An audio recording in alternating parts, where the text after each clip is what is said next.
Hack to forever. Forever.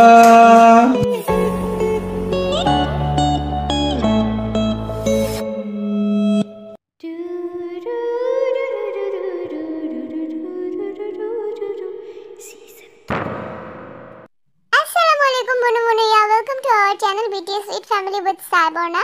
And তোমাদেরকে আমি আগে একটা কথা বলে দিই, আমার বিগত 4-5 দিন যাবত অনেক বেশি শুকনা খুশখুশি কাশি আর ঠান্ডা লাগছে, নাক বন্ধ। তো এটাও একটা কারণ যে রোজার মধ্যে ভিডিও বানাইতে পারি নাই, বাট আজকে বানাইতেছি এন্ড হোপফুলি তোমাদের ভালোই লাগবে। একটু ইগনোর করে আমার ক্যারক্যারা ভয়েসটা, আর গলা খারাপ দেখে ছোট ভিডিও বানাইছি, নেক্সট থেকে একটু বড় করে বানাবো। তো ক্লাস পার্টি শেষ, পরের দিন ক্লাস পার্টিতে তো অনেক আনন্দ করছস, তোরা অনেক মজা করছস। পরীক্ষায় যদি কেউ 5 নাম্বার তুলতে না পারো, সাইরে আমি মনে পৃথিবীর প্রথম টিচার যে ফার্স্ট না বলে পাস বলতাছি। ভালো মতো পরীক্ষা দিবি, বুঝছস? Sir just looking like disgusting sir. রোজা থেকে আমি কিভাবে পরীক্ষা দিব? কি রোজা থেকে কিভাবে পরীক্ষা দিবি মানে? তুই তো আগা থেকে গোড়া পুরাই হিন্দু, তুই আবার কিসের রোজা থাকবি? একটা থাপ্পড় মারমু ধরা, ফাজিল কোন জায়গায়।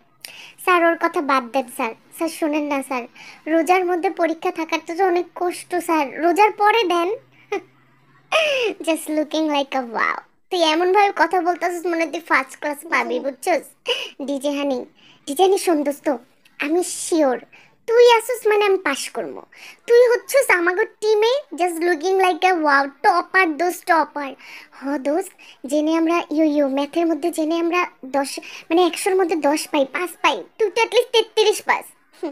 সেটাই, 33 কি কম নাকি? 1 2 3 করে 33 বার 33, বুঝছস? শোন, কারে দেখাবি না দেখাবি আমি জানি না, বাট আমারে 100% দেখাইতে হইব। ডিজে হানির কসম, আমি কষ্ট করে 33টা নাম্বার তুলম, তাও আবার ছড়াই বেড়ামু। এটা কেমন কথা বল? ইয়ো শোন, দেখাবি পাটে দেখাবি, বুঝছস? যদি না দেখাস আমার কিন্তু বড় ভাইকে লগে কানেকশন আছে, বুঝছস? আসছে বড় ভাইদের চামচা। শোন, বড় ভাইদের সাথে তোর কানেকশন না, আমার কানেকশন আছে, আর যেভাবেই হোক আমার পাস করতেই হবে। ডিজে হানি, বুঝিস তোর কিন্তু হানি বাইর করে দিমু। ডিজে হানিকে তো ব্ল্যাকমেল করলো কিশোর গ্যাংরা, ওরা নাকি টপার। হ্যাঁ, মানে ওদের থেকে বেটার। এবার অন্যদিকে মেয়েরা পরীক্ষা নিয়ে কি ডিসকাস করতেছে, চলো দেখি। উফ, ভালোই হয়েছে, রোজার মধ্যে এক্সাম শেষ হয়ে যাবে, তাহলে আমি ঈদের জন্য গ্রামে ঘুরতে যাইতে পারবো। সবসময় তো ঈদের পরপর এক্সাম দেয়, গ্রামে ঘুরতে যাইতে পারি না, পড়াশোনার প্রেশার থাকে। খুব ভালো হয়েছে, আমার প্রিপারেশনও বিন্দাস, পরীক্ষা দিয়ে সরাসরি চলে যাব গ্রামের বাড়িতে ঘুরতে। আমারও প্রিপারেশনটা ভালো আছে, কিন্তু আমার একটু বায়োলজি নিয়ে প্যারা। মানে বায়োলজির একটা অধ্যায়ন আমি কোনোভাবেই বুঝতে পারতেছি না। ওইটার থেকে যদি কোয়েশ্চেন আসে আমি কি করব? আরে বান্ধবী, প্যারা নিস না, আমি ম্যাথ ট্যাথ কিচ্ছু না পারলেও বায়োলজিটা আমি অনেক ভালো পারি। ইংলিশ, বায়োলজি আর বাংলা, এই তিনটে সাবজেক্ট আমি অবশ্যই এ প্লাস পাবো। তোদের কোনো হেল্প করবে, কোনো প্রবলেম নেই, বুঝতে পারছিস? আমার আবার হেল্প টেল্পের কোনো দরকার নাই, আমি ভালো মতো পরীক্ষা দেবো। আমার মোটিভ কি জানোস? সুখায়ের থেকে ভালো করলেই হয়। উফ, তোমরা যা বলছো, তোমাদের তো টেস্ট পরীক্ষা বেশি প্যারা নেই, আমাদের তো ফাইনাল এক্সাম, মানে আমাদের 9 থেকে 10-এ ওঠার এক্সাম। আমাদের টেস্ট পরীক্ষা প্যারা নাই।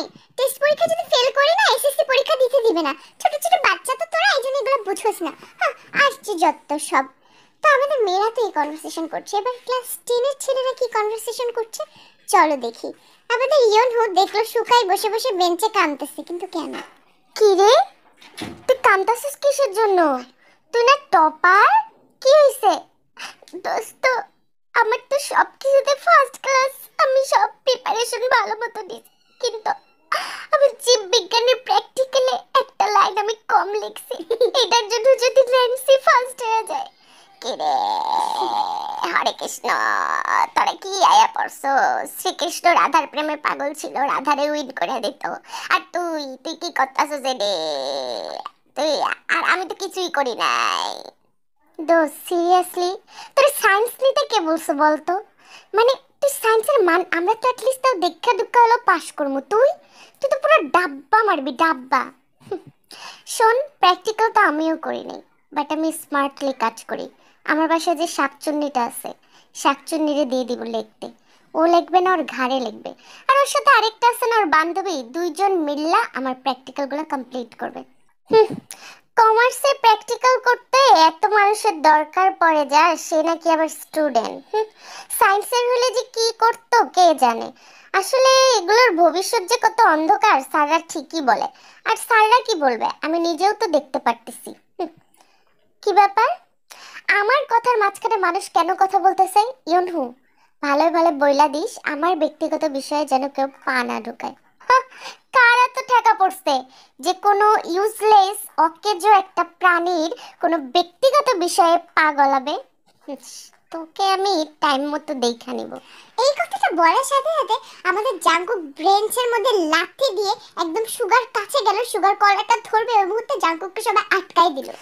জাঙ্কুক, কি শুরু করছিস তুই? এমনিতে কিছুদিন আগে মারপিট নিয়ে কত কিছু হয়ে গেল। পরীক্ষাটা দে না রে দোস্ত, প্লিজ থাম এখন। শোন, আমি শুধুমাত্র আমার বাপের কসম কাটছিলাম দেখা, নাহলে আজকে এই জায়গায় একটা মার্ডার ঠিকই হয়ে যেত। আমি কাউকে ভয় পাই না, ঘৃণা করি। তাই না? মার্ডার হয়ে যেত? খালি ভালোই ভালোই পরীক্ষাটা দিই। তোকে কোন সময় কখন কিভাবে বাস দিতে হবে এটা আমি সুগা জানি। তো আমাদের সুগা কি করবে, জাঙ্কুক কি বা কি করবে, মানে এদের সম্পর্কটা ঠিক কিভাবে হবে ভাই আমি জানি না। এবার অন্যদিকে আমাদের তে ক্লাসরুম থেকে বের হইছে ওই সময়। তে, কি রে বান্ধবী, তোর পরীক্ষার প্রস্তুতি কেমন রে দোস্ত? ভালো তো? 100-এ 100 পাবি? 100-এ 100 পাবো কিনা জানি না, কিন্তু আমার 90% প্লাস মার্কের প্রিপারেশন নেওয়া আছে। আর বাকিটা আল্লাহর হাতে, যদি মাথায় বুদ্ধি থাকে পরীক্ষার সময় তা পেয়ে যাবো। উফ, যাক বাবা, তাহলে এ প্লাস আমার ধরা রইলো। আত্মীয় স্বজনকে গলাবাজি করে বলতে পারবো যে আমার এই প্লাসটা হচ্ছে বাধা। ওয়েট ওয়েট, তোর এ প্লাস বাধা মানে আমি বুঝলাম না। তুইও 90%-এর উপরে প্রিপারেশন নিছিস, কিভাবে সম্ভব? তুই তো কিছু পারিস না দোস্ত। যেখানে তুই আমার ফুল স্টপ থেকে শুরু করে কোথায় কাটবি কোথায় মার্জিন টানবি সব দেখাবি, তাহলে তুই 90-এর উপরে পাইলে আমি পাবো না আজও? আমি তোকে দেখাবো এটা আমি কখন বললাম? মানে আমি বুঝলাম না। বলতে কেন হবে সুন্দরী বান্ধবী, যদি আমাকে না দেখাও তাই তো পুরা স্কুলে তোমার রহস্য। হইছে হইছে, তো এটা বলে আমাদের বগম কিন্তু চলে গেল আর তে পুরা চুপ হয়ে গেল। তে সিগারেটে কি ভাই? তখনই জাঙ্কুক আসলো। কি ব্যাপার, তুই রাস্তার মাঝখানে ভাবে খাম্বার মতো দাঁড়ায় আছিস কিসের জন্য? কি হয়েছে তোর? খাম্বার মতো কোথায় দাঁড়ায় আছি? আর এত ফাঁকা জায়গা থাকতে ওদিক দিয়ে না গেতে আমার পাশ দিয়ে ঘেসে কেন যাচ্ছিস? হ্যাঁ, যত সব, যা এখান থেকে। কি করার বল। আচ্ছা বাদ দে, তুই তুই তো আর আমার বোনের মতো ফেল করবি না। তোর পরীক্ষা নিয়ে টেনশন কেন? পরীক্ষা নিয়ে টেনশন না। আর কে বলছে রে তোর বোন ফেল করবে?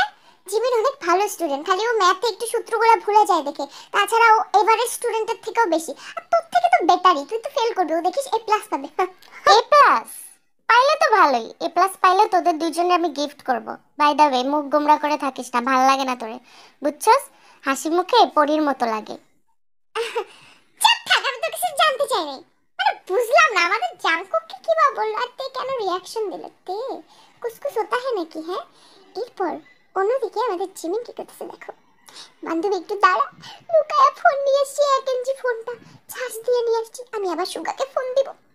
013456723335। হ্যালো, কেমন আছেন আপনি? আপনি এতদিন পর মনে পড়লো আমার কথা? ফোন টোন তো দেন না, অনেক ব্যস্ত নাকি কোনো কিছু নিয়ে? আর যাই হোক, অনেকদিন পর ভয়েসটা শুনলাম। না না, আমি কোনো কিছু নিয়ে ব্যস্ত না। আসলে আমি আপনাকে ফোন টোন দেই না, আপনিও তো দেন নাই। আমি আপনাকে ফোন দেই নাই, যেদিন থেকে শুনছি আপনার গার্লফ্রেন্ড আছে ভাবলাম আর বিরক্ত করে কি লাভ, তাই না? গার্লফ্রেন্ড আছে? আমি আপনাকে বলেছি নাকি যে আমার গার্লফ্রেন্ড আছে? কই বলি নাই তো। ও শিট, আমাকে তো রিয়েল লাইফে বলছিল ওর গার্লফ্রেন্ড আছে। আমি তো একটা ফেকলি কথা বলতেছি, ধরে খেয়ে দিব। না না, মানে আমি স্বপ্নে না, মানে আমি আইডিয়া করছি আপনি এত সুন্দর, আপনার তো গার্লফ্রেন্ড থাকতেই পারে নাকি? আপনার ভয়েসটা সুন্দর হলো, আপনার আইডিয়ার লেভেলটা অনেক খারাপ। আমার কোনো গার্লফ্রেন্ড নেই, ঠিক আছে? আর আমার কোনো গার্লফ্রেন্ড থাকলে তো আমি শুরুতেই আপনাকে বলতাম। গার্লফ্রেন্ড নাই? বল্লি বল্লি শাবা শাবা, বল্লি বল্লি শাবা শাবা, তিন তারাক্কা কোমর দুলাইয়া হাতেরি ঘুরাইয়া। সরি, আমার ইন্টারনেট একটু সমস্যা হচ্ছিল তাই জন্য গান বাজছে। আচ্ছা, ফোনটা একটু রেখে পরে কথা বল। কি রে, ফোন কাটতে দিলে? কি হইছে? কি বললো সুগা? আপনি এত নাচতেছিস কেন? প্রপোজ করছে নাকি? না না, প্রপোজ করে না, আমি জিজ্ঞাসা করছিলাম আমার গার্লফ্রেন্ডের কথা বলছিল। কোনো গার্লফ্রেন্ড নাই। কিন্তু ও তো তোকে মানে জিমিনকে মানে অ্যাজ এ তুই তোকে বলছিল গার্লফ্রেন্ড আছে, তাহলে ফোনে কেন বললো গার্লফ্রেন্ড নাই? আমি জানি না ফোনে কেন বললো। আই থিঙ্ক আমার মনে হয় আমার সামনে বলছিল গার্লফ্রেন্ড আছে because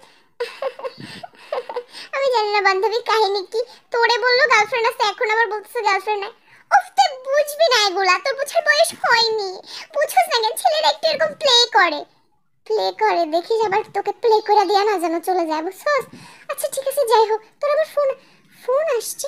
O my god, sugar number থেকে ফোন আসছে।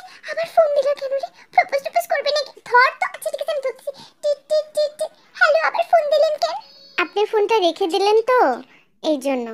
তো জরুরি কথা ছিল। জরুরি কথা ছিল মানে? কি জরুরি কথা?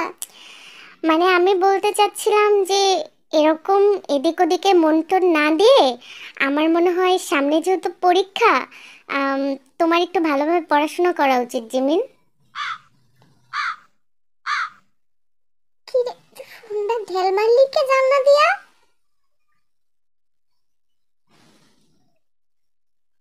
জিমিন কোনো টু শব্দ করলো না, ও ফোনটা লিটারালি জানলা দিয়ে ঢেল মারছে যখন ফোনে সুগার জিমিন বলছে। সুগার কেমনে জানলো? I don't know man. এখন কি হবে জিমিনের? ভাই তোমরা একটু চিন্তা করো, এদের প্রেম কাহিনী কবে শুরু হবে, এক্সাম এরা কি করবে?